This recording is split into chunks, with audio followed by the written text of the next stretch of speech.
안녕하십니까. 기사퍼스트 강사 권우석입니다. 정보처리 산업기사 필기 시험 소개 및 합격 전략에 대해서 이번 시간 설명을 드리겠습니다. 먼저 합격률을 분석을 해보도록 하겠습니다. 합격률을 분석하는 것은 상당히 중요합니다. 분석된 결과를 가지고 다음 시험을 예측을 하게 되는 것이죠. 예측을 하게 되면 효과적인 학습 계획을 수립을 할 수 있다는 얘기입니다. 여러분들이 개별적으로 준비를 하신다면 불필요한 시간을 낭비하실 수가 있어요. 그렇지만 출제되는 문제들을 정확하게 우리가 알고 있다라면 단기간 시간 투자해서 누구나 한 번에 합격을 할 수가 있는 겁니다. 최근 합격률을 보도록 하겠습니다. 보시면은 50%, 49, 49 해서 평균 한 50% 정도로 합격률이 나온다. 그렇게 보시면 됩니다. 상당히 쉽게 출제가 되고 있죠. 기사퍼스트에서 제공해드리는 강의와 교재만 보시면은 누구나 효과적으로 학습을 해서 한 번에 합격할 수 있다. 그렇게 보시면 되겠습니다. 2024년 3회 때 기사퍼스트에서 제공해드리는 교재와 강의에서 어느 정도 적중이 되었는지 보시면은 3개의 과목에서 90%, 100% 그렇게 적중을 했어요. 강의만 보시면 된다는 얘기입니다. 다른 출판사의 교재라든지 강의 보실 필요가 없습니다. 시간 낭비하지 마시고 강의만 집중해서 들으시면 되겠습니다. 하나 주의할 점은 CBT 방식으로 시험이 진행이 됩니다. CBT 방식이란 것은 컴퓨터 베이스 테스트가 진행이 된다는 얘기예요. 문제은행식으로 컴퓨터를 이용을 해서 화면상으로 문제를 보시고 답을 체크하는 방식으로 진행이 됩니다. 채점 결과하고 합격 여부를 모니터를 통해서 바로 확인을 하실 수가 있는 방식이 되고요. 시험일은 시험 기간이 있습니다. 하루로 정해진 것이 아니라 시험 기간이 주어지는데요. 여기서 여러분들이 하루를 선택할 수가 있어요. 선택하는 요령이 있습니다. 요령은 뒤에 다시 설명을 드리도록 하겠습니다. 실기는 필기에 비해서 합격률이 떨어집니다. 10%에서 한 20%로 최근에 출제가 되고 있어요. 필기에 비해서 어렵게 출제가 되고 있는데 내용이 어려워서 합격률이 떨어지는 것은 아닙니다. 필기하고 실기하고 출제 범위는 비슷해요. 비슷한데 필기 같은 경우에는 사지선다형 방식으로 보기가 있는 방식이 되기 때문에 합격률이 높아지는 거고요. 실기 같은 경우에는 주관식 방식으로 진행이 됩니다. 내용을 정확하게 아셔야만 답을 입력할 수 있는 그런 방식으로 시험이 출제가 되기 때문에 합격률은 떨어진다. 그렇게 보시면 되겠습니다. 그래서 필기를 준비를 하실 때 단순히 암기하지 마시고요. 실기까지 대비한다고 생각을 하시고 좀 더 꼼꼼하게 대비를 부탁을 드리겠습니다. 기사퍼스트는 매회 필기, 실기, 가답안을 진행을 합니다. 커뮤니티에 들어가시면은 가답안 게시판이 있습니다. 가답안 게시판에 가시면은 정보처리 기사, 산업기사, 필기, 실기, 가답안을 저희가 올려드리고 있습니다. 예를 들어서 2023년 1회 시험이다. 그러면은 그 시험에 대해서 총평이 나와 있고요. 날짜별로 해서 복원된 문제가 있습니다. 복원된 문제를 보시고 시험장을 가신다라면은 그만큼 합격 가능성은 높아질 수가 있겠죠. 문제은행식으로 출제가 되기 때문에 한번 출제가 되었던 문제는 그 다음 날짜에도 출제가 될 수도 있습니다. UML에 대해서 출제가 되었죠. 그럼 UML에 대해서 다음 날 또 출제가 될 수 있다는 얘기예요. 그렇기 때문에 가급적이면은 마지막 날짜를 선택을 해서 시험을 보십시오.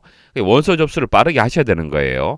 그래서 기사퍼스트 사이트에 들어와서 과목별로 해서 어떤 문제들이 출제가 되는지 그 내용 보시고 그 내용을 좀 더 중점적으로 보시면은 누구나 합격이 가능합니다.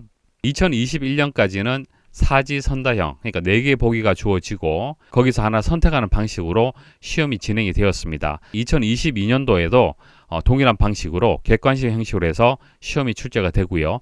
CBT 방식으로 시험이 진행이 됩니다. 2021년까지는 5개 과목을 학습을 했어요. 그래서 과목별로 해서 수문제가 되고 총 100문제를 응시를 했었습니다.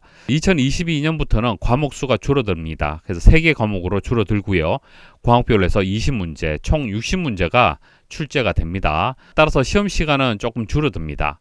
5개 과목일 때는 2시간 30분이었고요. 3개 과목으로 줄어들었기 때문에 1시간 30분의 시간이 주어집니다. 합격 기준은 동일해요. 평균 60점 이상이 합격이 되는 거고요. 과락이 있습니다. 과목별로 해서 7개 이하를 맞추게 되면 한 개 과목을 100점 만점을 기준해서 말씀을 드린다면 35점까지는 과락이 되는 거예요. 40점 이상이 되어야만 과락을 피할 수가 있습니다. 실기를 보시면은 실기는 주관식이죠.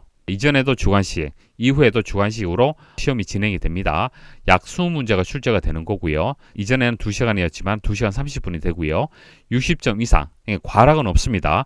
60점 이상이면 합격이 되겠습니다. 출제 기준을 한번 보도록 하죠. 자, 필기 보시면은 3개 과목으로 구성이 된다 말씀을 드렸죠. 정보 시스템 기반의 기술, 프로그래밍 언어 활용, 데이터베이스 활용, 이렇게 3개 과목으로 구성이 되어 있습니다. 개발을 할 때 기본적으로 알고 있어야 되는 것은 프로그래밍 언어가 되는 거예요. 자, 자바가 되든 C가 되든 파이썬이 되든 소프트웨어를 개발을 하려면 프로그래밍 언어를 일단 알고 있어야 됩니다. 자, 그리고 프로그래밍 언어만 알고 있어서는 안 되겠죠. 시스템을 개발을 할 때 그 관련된 기술도 알고 있어야 돼요. 그래서 응용 소프트웨어 기초 기술, 그리고 애플리케이션 설계, 자, 설계하는 단계 이해를 해야 되고, 그리고 개발하고 난 뒤에 테스트를 해야겠죠. 그리고 배포도 해야 됩니다.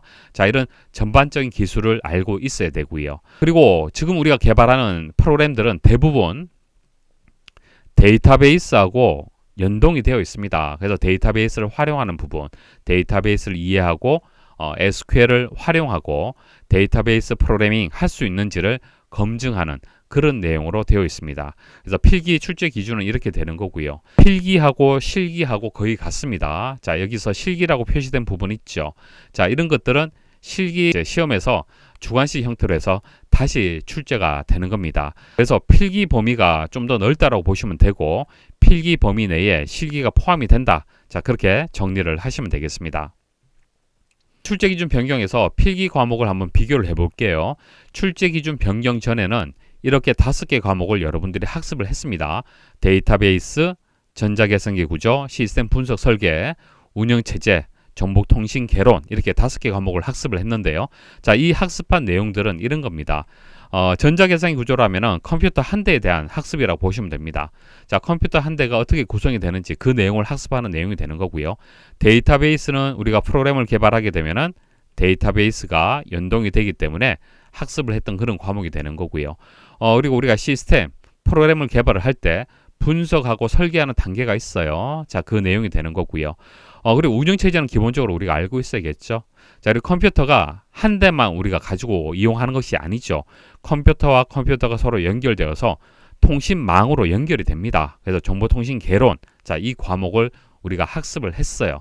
자, 이 내용들이 출제 기준이 변경되고도 거의 그대로 포함이 됩니다. 자, 1과목이 있고 2과목이 있으면은 여기서 운영체제, 네트워크, 공통 모듈, 객체 지향, 그리고 공통 모듈 구현, 이런 것들은 변경 전에도 출제가 되었던 내용들이고요. 그래서 이런 내용들을 포함을 해서 우리가 1, 2과목을 학습을 하게 될 겁니다. 그래서 시스템 분석 설계, 운영체제, 정보통신 개론, 이런 것들이 출제 기준이 바뀌었지만은 그대로 출제가 됩니다.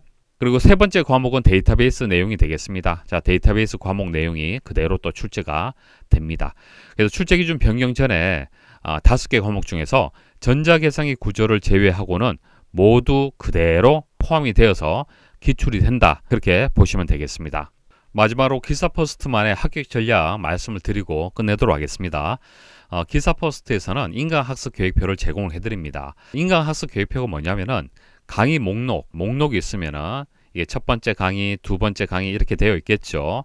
자, 그럼 첫 번째 강의를 언제 학습을 해야 되는지, 두 번째 강의는 언제 학습을 해야 되는지, 그리고 각 강의를 수강을 할 때 주의할 점 무엇인지, 자, 이런 학습 조언들 하나의 문서로 해서 만들어 둔 게 있습니다. 이 학습 계획표를 이용을 하게 되면은 자기 주도적으로 학습하기 힘든 인강을 이용을 해서 좀 더 체계적으로 학습을 하고 시험일에 맞춰서 대비를 하실 수가 있습니다. 그래서 인강 학습 계획표를 출력을 해서 체크를 하면서 그렇게 강의를 들으시면은 여유를 가지고 준비를 하실 수가 있을 겁니다. 자, 그리고 기사퍼스트의 강의는 비전공자 위주로 강의가 진행이 됩니다. 전공자 위주로 해서 강의가 진행되는 것이 아니고요. 비전공자, 컴퓨터를 처음 시작하시는 분들을 대상으로 강의를 제작을 할 겁니다. 그렇기 때문에 용어 하나하나 자세히 설명을 드리면서 그렇게 진행을 하도록 하겠습니다.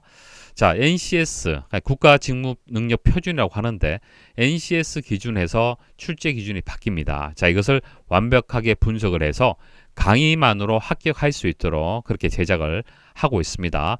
자, 다른 참고 자료들, 출판사 교재라든지 다른 강의 보실 필요 없습니다. 기사퍼스트의 강의와 교재, 자료만 가지고도 한 번에 합격을 할 수가 있습니다. 자, 그리고 기사퍼스트 합격 전략 보시면은 강의는 이렇게 진행이 될 겁니다. 자, 먼저 개념을 이해할 수 있도록 강의 중에 기본 유형, 해결 능력을 키워드리도록 하겠습니다. 그리고 기출문제라든지 예상 문제를 다양하게 제공을 해드려서 응용할 수 있도록 다양한 유형의 풀이가 가능하도록 제공을 해드리고요. 그리고 시험장 가시기 전 최종 점검 필요하겠죠.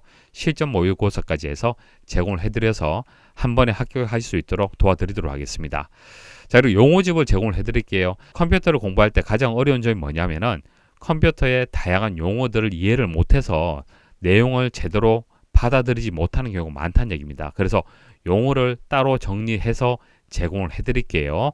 자, 스마트폰, 모바일을 이용을 해서 학습할 수도 있고 PC에서도 학습할 수 있도록 다양한 방식으로 해서 학습할 수 있도록 제공을 해드리도록 하겠습니다. 그리고 반복하는 횟수 제한 없습니다. 얼마든지 반복해서 강의 들으시면 되고요. 장소 제한 없습니다. 그래서 다양한 방식으로 여러분들이 시간 나시는 대로 학습을 하시면 되는 거예요. 자, 마지막으로 다른 고민하지 마십시오. 출제 기준이 변경됐다 하더라도 거기에 맞도록 완벽한 대비가 될 수 있도록 기사퍼스트에서 철저하게 준비를 하고 있습니다. 그래서 따라만 오시면은 누구나 한 번에 합격할 수 있도록 그렇게 대비를 하고 있습니다. 다른 걱정하지 마시고 하나하나 강의 제공해드린 그 내용들 꼼꼼하게 학습하시면서 따라오시면은 누구나 합격이 가능합니다. 자, 여기까지 해서 합격 전략 강의를 마치도록 하겠습니다. 수고하셨습니다.